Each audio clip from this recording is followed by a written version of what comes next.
നാം ഇപ്പോൾ ബോംഡിലയിൽ നിന്ന് യാത്ര പുറപ്പെട്ടിരിക്കുകയാണ്. ഇന്നലെ രാത്രി 8:30 മണിക്ക് എത്തേണ്ട ബസ്സാണ്. പക്ഷേ ഈ യാത്ര ചെയ്ത ബസ് ബോംഡിലയിൽ എത്തിയത് ഏതാണ്ട് 2 മണിയോട് കൂടിയാണ്. കൊടും മരം കൊച്ചി വിറയ്ക്കുന്ന തണുപ്പ് എന്നൊക്കെ പറഞ്ഞാൽ ആ തണുപ്പത്താണ് ബസ് ബോംഡിലയിൽ എത്തിയത്. അവിടെ അവിടെ താമസ ചിലവൊക്കെ വളരെ ചുരുക്കമാണ്. 1200 രൂപക്ക് നല്ല റൂം അവൈലബിൾ ആയിരുന്നു. അപ്പോൾ അവിടെ നിന്ന് ഭക്ഷണം രാവിലെ കുളിച്ച് ഫ്രഷായി രാവിലെ 6 മണിക്ക് തന്നെ 6:00 ബസ്സിൽ ഈ സുമോയിൽ ഒരു ടാറ്റ സുമോയാണ് ഇതിൽ യാത്ര പുറപ്പെട്ടത്. അപ്പോൾ ഇവിടെ നേരം സൂര്യോദയം നേരത്തെ ആയതുകൊണ്ട് നല്ല വെളിച്ചമാണ്. 6:30 മണിക്ക് നല്ല വെളിച്ചമാണ്. ഒരു 5 മണിക്ക് തന്നെ നല്ല വെളിച്ചം എല്ലാ സ്ഥലത്തും എത്തുന്നുണ്ട്. ഏതായാലും യാത്ര തുടരുകയാണ്. ഇന്ന് ഫസ്റ്റ് പോയിൻ്റ് നമുക്ക് ധിരാങ് വാലി വഴിക്ക് നേരെ സെലാ പാസിലാണ് ഇന്ന് നമ്മുടെ പ്രധാനപ്പെട്ട ലക്ഷ്യസ്ഥാനം. നമ്മൾ തവാങ് വരെ പോകും, പക്ഷേ നമ്മുടെ ഈ എപ്പിസോഡ് സെലാ പാസ് വരെയാണ്. അപ്പോൾ നമുക്ക് കാണാം ഈ വളഞ്ഞ തിരിഞ്ഞ നന്നായിട്ട് ഫോഗി ആയിട്ടുള്ള നല്ല മഞ്ഞ് പുതച്ച മലകളിലൂടെയാണ് നമ്മുടെ യാത്ര. അതിമനോഹരമായ കാഴ്ചകളാണ് രണ്ട് ഭാഗത്തും, എന്നാൽ ഭയപ്പെടുത്തുന്നതും. അപ്പോൾ ഇടതുവശത്തൊക്കെ നോക്കിയാൽ കാണാം നല്ല ഗർത്തങ്ങളാണ്, അപ്പുറം വലിയ പർവ്വതങ്ങൾ, അതേപോലെ വീടുകളൊക്കെ തണുപ്പിനെ പ്രതിരോധിക്കാൻ സാധിക്കുന്ന തരത്തിലുള്ള മനോഹരമായ വീടുകൾ ആണ് താഴെ നിന്ന് കെട്ടിപ്പൊക്കിയിട്ട് സ്ഥാപിച്ചിരിക്കുന്നത്. ധാരാളം കർഷകരെയൊക്കെ തന്നെ നമുക്ക് അതേപോലെ യാക്ക് ഇതിനൊക്കെ നമുക്ക് വഴിക്ക് കാണാൻ സാധിക്കുന്നുണ്ട്. അപ്പോൾ ഇവിടെ ഈ വീടുകളൊക്കെ തന്നെ തണുപ്പിനെയാണ് അവർ പ്രധാനമായിട്ട് നല്ല തണുപ്പാണ്. നല്ല കോട്ട് നല്ല സ്വെറ്റർ ഉപയോഗിച്ചുകൊണ്ട് യാത്ര ചെയ്താൽ മാത്രമേ, പ്രത്യേകിച്ച് ഇവിടെ മാർച്ച് മുതൽ ഒക്ടോബർ വരെയാണ് നല്ല കാലാവസ്ഥ പൊതുവേ നമുക്ക് പിടിച്ചു നിൽക്കാൻ സാധിക്കുന്നത്. നല്ല തണുപ്പ് കാലത്ത് ഡിസംബറിലൊക്കെ വല്ലാത്ത പ്രയാസമായിരിക്കും നമുക്കൊക്കെ. ഏതായാലും നമ്മളിങ്ങനെ യാത്ര തുടരുകയാണ്. ഇപ്പോൾ നമ്മളിങ്ങനെ ധിരാങ് വാലിയിലേക്ക് അടുത്തുകൊണ്ടിരിക്കുകയാണ്. ധിരാങ് വാലിയിലെ ഈ നദിയുടെ സമീപത്തെത്തി. ഇത് ധിരാങ് വാലി ബോംഡില ഏതാണ്ട് 8000 അടി സമുദ്രനിരപ്പിനേക്കാൾ ഉയരത്തിലാണ്. എന്നാൽ ഈ ധിരാങ് ഒരു 5000 അടി ഉയരത്തിലായിരിക്കും. കുറച്ച് താഴെയൊക്കെ നമ്മൾ ഇറങ്ങിയിട്ടുണ്ട്. വെൽക്കം ടു ധിരാങ് എന്ന ബോർഡ് ഇവിടെ നമ്മളെ വാലിയിലേക്ക് എത്തി. നമ്മൾ ഈ വാലിയിലൂടെ കണ്ടിട്ട് ഇവിടെയൊക്കെയുള്ള പ്രശ്നം എന്താണെന്ന് വെച്ചാൽ ആളുകൾ ഈ പുഴയുടെ 2 തീരത്തുമാണ്. കണ്ടോ, ഈ പുഴയുടെ നമ്മൾ നോക്കിയാൽ കാണും, ഈ വാലിയിലൂടെ മുന്നോട്ട് നോക്കിയാൽ അതിൻ്റെ നേരെ കരയിലാണ് എല്ലാവരും വീടും കെട്ടിടങ്ങളും. വീടുകളൊക്കെ കണ്ടോ. അപ്പോൾ ഇവർ ഇങ്ങനെ അപ്പോൾ എന്താണെന്ന് വെച്ചാൽ വെള്ളപ്പൊക്കം ഉണ്ടാകുന്ന സമയത്ത് അതുകൊണ്ട് തന്നെയാണ് 100 കണക്കിന് വീടുകൾ ഒലിച്ചു പോകുന്നത്. യാതൊരു സുരക്ഷിതത്വം അക്കാര്യത്തിൽ ഇവർ ശ്രദ്ധിക്കുന്നില്ല. അപ്പോൾ നമ്മളിങ്ങനെ യാത്ര തുടർന്ന് ഓരോ പട്ടണങ്ങളെന്ന് പറയാൻ പറ്റില്ല, ഗ്രാമങ്ങൾ, പിന്നെ സൈന്യത്തിൻ്റെ സാന്നിധ്യമാണ്. വടക്കുകിഴക്കൻ സംസ്ഥാനങ്ങളിൽ ഇങ്ങനെ ചെറിയ ഗ്രാമങ്ങളാണ് കാണാൻ സാധിക്കുക. അപ്പോൾ നമ്മൾ അതിൻ്റെ കരയിലൂടെ തീരത്തുകൂടെ ഇങ്ങനെ യാത്ര ചെയ്യാണ്. നല്ല ആഴമുള്ള ഗർത്തമാണ് ഒരു ഭാഗത്ത്, അങ്ങോട്ട് നോക്കാൻ തന്നെ പേടിയാണ്. അപ്പോൾ നമ്മളിതൊരു ചെറിയ പ്രദേശത്ത് ഒരു കച്ചവട സ്ഥാപനം, നമുക്ക് ചായ കുടിക്കണം, പ്രധാനപ്പെട്ട കാര്യമാണ്. ഇവിടെയൊക്കെ ഈ കച്ചവട സ്ഥാപനങ്ങൾ നോക്കിയാൽ അറിയാം, ഇതിലൊക്കെ പ്രധാനമായിട്ടും കച്ചവടം ചെയ്ത സ്ത്രീകളാണ്. പുരുഷന്മാർ മറ്റ് ജോലിക്കൊക്കെയാണ് പോകുന്നത്. നല്ല ഫ്രഷായിട്ടുള്ള നമുക്ക് ഫ്രൂട്ട്സ് ഇവിടെ അവൈലബിൾ ആണ്. അതേപോലെ തന്നെ വിവിധ രാജ്യങ്ങളിൽ ഇവിടെയൊക്കെ തന്നെ ട്രൈബൽസ് ആയിട്ടുള്ള ആളുകളൊക്കെ തന്നെ ആണ് ഉള്ളത്. കാരണം നമുക്കറിയാം ഇവിടെ വരണേ തന്നെ ഇന്നർ ലൈൻ പെർമിറ്റ് എടുക്കണം. അത് ഞാൻ പിന്നീട് പറയാം. ഇവിടെ ചായ കുടിക്കാൻ കയറിയതാണ്. ഇവിടെ ഈ ഹോട്ടലിൽ നല്ല ഒരു വൃത്തിയുള്ള നല്ല രൂപത്തിൽ രുചികരമായ ഭക്ഷണമാണ് ഇവർ നമുക്ക് തരുന്നത്. ഇവിടെ പല നാടുകളിൽ നിന്ന് വരുന്ന ആളുകൾക്ക് ഇവിടെ നിർത്തിയിട്ടാണ് ഇവിടെയും കണ്ടോ, സ്ത്രീകളാണ് എല്ലാം ചെയ്യുന്നത്. ഞങ്ങളും ഇതവിടെ ചായക്ക് വേണ്ടി കാത്തിരിക്കുകയാണ്. സുഹൃത്തുക്കളുണ്ട്. അപ്പോൾ ഞങ്ങൾ ചായ കിട്ടിയാൽ അത് കുടിച്ച് വേഗം പോകണമെന്നുള്ള നിൽക്കാത്തതാണ്. കടയിൽ കയറി ബ്രേക്ക്ഫാസ്റ്റ് കഴിക്കാൻ കയറിയതാണ്. റൊട്ടി എല്ലാം ഉണ്ട് ഇവിടെ, പക്ഷേ സബ്ജി റൊട്ടി നല്ല ഓരോ ഐറ്റവും വെജിറ്റബിൾ.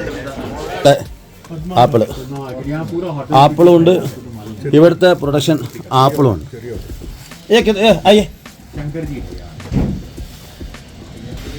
कितना रुपया? ये 200 का, ये 100 का. ये कितना? 200. ये 100. लोकल है? नहीं मीठा है? एकदम मीठा. एप्पल कितना है? 250. ये मीठा गारंटी है. ഇവിടുത്തെ ലോക്കൽ ഓറഞ്ചാന്നാ പറയുന്നത്. ഒരു പാക്കറ്റ് 100 രൂപ. അത് കഴിച്ചു നോക്കിയാലും ഇത് മനസ്സിലാവും. നോക്കട്ടെ, ഈ അരുണാചലിലെ തവാങ്ങിലേക്ക് പോകുന്ന വഴിക്ക് ഈ കുന്നുംപുറത്തുണ്ടായ ഓറഞ്ചാണ്. നല്ല മധുരമുള്ള, നല്ല മധുരം എന്ന് പറഞ്ഞാൽ നമ്മുടെ നാട്ടിൽ ഇത്ര മധുരമുള്ള ആപ്പിൾ കിട്ടില്ല. അത്രയും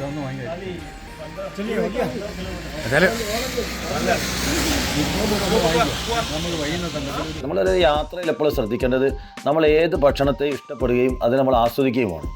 അപ്പോൾ നമ്മളെല്ലാ ഭക്ഷണത്തോടും ഒരു വെറുപ്പ് കാണിച്ചത് അതിനോടൊരു വെറുപ്പ് കാണിച്ചാൽ ഒരിക്കലും യാത്ര വിജയിക്കാം. നമുക്ക് നന്നായി ഭക്ഷണം കഴിക്കണം, നന്നായിട്ട് ഉറങ്ങണം, അതിന് നമുക്ക് തയ്യാറുണ്ടെങ്കിൽ മാത്രമേ യാത്ര വിജയിക്കുള്ളൂ. അങ്ങനെയാണ് വളരെ ചുരുങ്ങിയ ചിലവിൽ നമുക്ക് എല്ലാ യാത്രയും പൂർത്തീകരിക്കാം.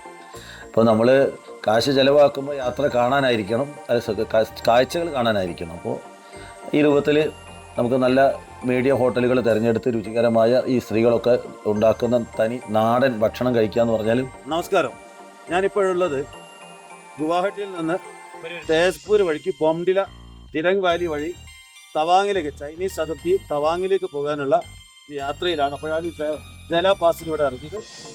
ഇത് ഇന്ത്യ ചൈന യുദ്ധത്തിന് അന്ന് നമുക്ക് സൈന്യത്തിന് വേണ്ടി, ഇന്ത്യൻ സൈന്യത്തിന് വേണ്ടി ധീരമായി യുദ്ധം ചെയ്ത പട്ടാളക്കാരുടെ ഓർമ്മയ്ക്ക് വേണ്ടിയുള്ള സ്മാരകമാണ് ജല പാസ്. നേരത്തെ ചൈനീസ് പട്ടാളം താഴെ ബോംഡില വരെ നമ്മുടെ ചൈനയെ അമിതമായി വിശ്വസിച്ച് ഇൻഡോ ചൈനയും ബായി ബായി എന്നുള്ള മുദ്രാവാക്യം വിളിച്ചുകൊണ്ടിരിക്കുമ്പോൾ നമ്മുടെ രാജ്യത്തെ വഞ്ചിച്ചുകൊണ്ട് അപ്രതീക്ഷിതമായി യുദ്ധം ചെയ്തുകൊണ്ട് താഴെ വരെ എത്തിയിരുന്നു. ധാരണയിലും ആ യുദ്ധത്തിൻ്റെ അവസാനം പരസ്പരമുള്ള ചർച്ചയുടെയും കരാറുകളുടെ അടിസ്ഥാനത്തിൽ ചൈനീസ് പട്ടാളം പിന്മാറി ഇപ്പോൾ തവാങ്ങിനപ്പുറത്തേക്ക് ചൈനീസ് ബോർഡർ മാറിയിരിക്കുകയാണ്. ഇപ്പോഴും നമ്മുടെ അതിർത്തി എപ്പോഴും അസ്ഥിരമാക്കുന്നത് ചൈനയാണ്.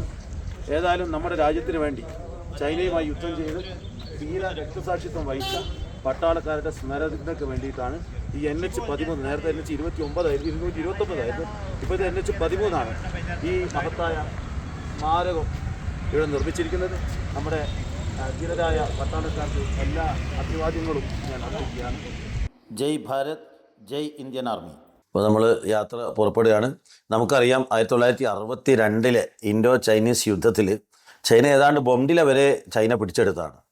പിന്നീടാണ് ഐക്യരാഷ്ട്രസഭ ഇടപെട്ടുകൊണ്ട് നമുക്ക് നഷ്ടപ്പെട്ട പ്രദേശങ്ങളൊക്കെ തിരിച്ചു കിട്ടിയത്. ഇവിടെ ഈ ജലാപാസിന് മറ്റൊരു കഥ കൂടിയുണ്ട്. നമ്മുടെ സൈന്യം ഏതാണ്ട് പരാജിതരായി പിന്മാറുന്ന സമയത്ത് ജസ്വന്ത് സിംഗ് റാവത്ത് എന്ന് പറയുന്ന ഒരു ധീരനായ സൈനികൻ, ആർമി ഓഫീസർ, അദ്ദേഹം ഒറ്റയ്ക്ക് നടത്തിയ പോരാട്ടത്തിൻ്റെ വലിയ ഒരു കഥയുണ്ട്. അദ്ദേഹം 2 പ്രദേശത്തെ മോൺപ എന്ന് പറയുന്ന വിഭാഗത്തിൽപ്പെട്ട ട്രൈബൽ പെൺകുട്ടികൾ, അതായത് സെല നൂറ എന്നീ 2 പെൺകുട്ടികളുടെ സഹായത്തോടു കൂടി അതിശക്തമായ പോരാട്ടം നടത്തുകയും ചൈനീസ് പട്ടാളത്തെ ഏതാണ്ട് 72 മണിക്കൂർ അദ്ദേഹം ഒറ്റയ്ക്ക് പൊരുതി പ്രതിരോധിച്ചു എന്നാണ് ചരിത്രം. ഇതേക്കുറിച്ച് മറ്റൊരു നാടോടിയിൽ നിന്ന് ഒരാൾ മാത്രമേ പ്രതിരോധിക്കുന്നുള്ളൂ എന്ന് ചൈനീസ് പട്ടാളം പിന്നീടാണ് അറിയുന്നത്. കാരണം അത്രമാത്രം ശക്തമായിരുന്നു അദ്ദേഹത്തിൻ്റെ പ്രതിരോധം. അങ്ങനെ ചൈനീസ് പട്ടാളം വന്ന് അദ്ദേഹത്തെ കൊലപ്പെടുത്തുകയും അതേപോലെ തന്നെ ജല എന്ന് പറയുന്ന പെൺകുട്ടിയെയും കൊന്നു, നൂറയെ അവർ പിടിച്ചുകൊണ്ടുപോവുകയും ചെയ്തു. അപ്പോൾ ആ ജലയുടെ ഓർമ്മക്കാണ് ഇപ്പോൾ ജസ്വന്ത് സിംഗ് റാവത്തിൻ്റെ സ്മാരകം വരാൻ പോകുന്ന നാളെ അടുത്ത എപ്പിസോഡിൽ കാണിക്കും. ഇതിൽ നമുക്ക് ജലയുടെ ഓർമ്മക്കാണ് ഇവിടെ ഈ പാസ്. സമീപത്തുള്ള ഒരു ഫാൾ ഉണ്ട്, നൂറ നങ് ഫാൾ.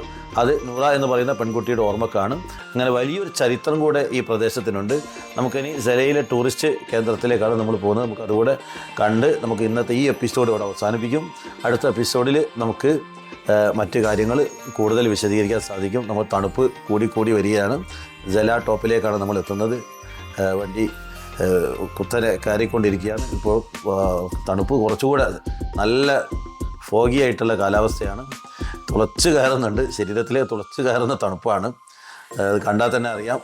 നല്ല മഞ്ഞ് മൂടി മുന്നോട്ടുള്ള കാഴ്ച ദൃഷ്ടി തന്നെ തടസ്സപ്പെടുത്തുന്ന രൂപത്തിലുള്ള തണുപ്പാണ്. ഏതായാലും നല്ല പരിചിതനായ ഒരു ഡ്രൈവറാണ്. അപ്പോൾ നന്നായിട്ട് ഡ്രൈവിങ്ങിലൊക്കെ നന്നായിട്ട് കെയർ ചെയ്യുന്നുണ്ട്. പ്രാദേശികമായിട്ടുള്ള പ്രദേശത്തുള്ള ആളാണ്. നമ്മളിതാ ജല ടോപ്പിലേക്ക് എത്തുകയാണ്. വലിയ ചരിത്രം. ഈ പ്രദേശമൊക്കെ തന്നെ നമ്മുടെ സൈനികർ പ്രതിരോധിച്ചതാണ്. എത്രയോ ഇന്ത്യൻ സൈനികർ ജീവൻ കൊടുത്ത് സംരക്ഷിച്ച ഒരു പ്രദേശമാണ്. ചൈനയുടെ ചതി, പുറകിൽ നിന്നുള്ള അക്രമം, അതാണ് ഇവിടെ 1962 കണ്ടത്. UN ഇടപെട്ടുകൊണ്ടാണ് നമുക്ക് ഈ പ്രദേശങ്ങളൊക്കെ തന്നെ ചൈനയുടെ അതിക്രമത്തെ UN അപലപിക്കുകയും അങ്ങനെ നമുക്ക് ഈ പ്രദേശങ്ങൾ വീണ്ടും തിരിച്ചു കിട്ടി എന്നുള്ളതാണ് യാഥാർത്ഥ്യം. ധീരരായ സൈനികർ ഒറ്റക്കും അതേപോലെ തന്നെ ജീവൻ ബലിയർപ്പിച്ചുകൊണ്ട് നടത്തിയ പോരാട്ടമായിരുന്നു ചൈനയെ ഒരു പരിധി വരെ, അല്ലെങ്കിൽ അരുണാചൽ പ്രദേശം മുഴുവൻ അവർ പിടിച്ചെടുക്കുമായിരുന്നു. അപ്പോൾ അവർക്കൊക്കെ തന്നെ നമുക്ക് എപ്പോഴും നമ്മുടെ രാജ്യത്തെ ഈ രൂപത്തിൽ ജീവൻ കൊടുത്ത് സംരക്ഷിക്കുന്ന സൈനികരാണ് നമ്മുടെ രാജ്യത്തിൻ്റെ ശക്തി. അതിനെ രാഷ്ട്രീയവൽക്കരിക്കുന്നതിനെയാണ് എല്ലാവരും എതിർക്കുന്നത്. നമ്മുടെ സൈനികരെ, നമ്മുടെ ജവാന്മാരെ രാജ്യം മുഴുവൻ ആദരിക്കുന്നു, ബഹുമാനിക്കുന്നു. അവർ ചെയ്യുന്ന പ്രവർത്തനം, ജീവൻ ബലിയർപ്പിച്ചുകൊണ്ട് നടത്തുന്ന പ്രവർത്തനങ്ങളെ ഒരു രാഷ്ട്രീയ പാർട്ടിയും രാഷ്ട്രീയ ലക്ഷ്യത്തിന് വേണ്ടി ദുരുപയോഗം ചെയ്യരുത്. അതാണ് നമ്മൾ ശ്രദ്ധിക്കേണ്ടത്. അത് സൈന്യത്തിൻ്റെ പ്രവർത്തനം സൈന്യത്തിന് വിട്ടുകൊടുക്കുക. എല്ലാ രാജ്യസ്നേഹികളും സൈനികരുടെ പ്രവർത്തനത്തെ ആദരിക്കണം, ബഹുമാനിക്കണം. അവർക്ക് വലിയ ആദരവ് കൊടുത്തുകൊണ്ട് ആ പ്രവർത്തനങ്ങളെ അംഗീകരിക്കുക എന്നുള്ളതാണ്.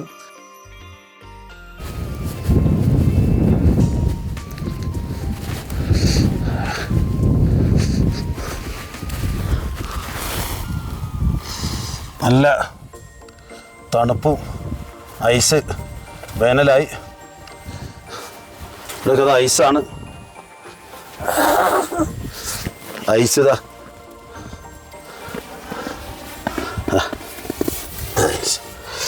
എല്ലാ സ്ഥലത്തും ഐസ് ഇങ്ങനെ ഉരുകി തീർന്നുകൊണ്ടിരിക്കുകയാണ്. ഏപ്രിൽ സനാണ്.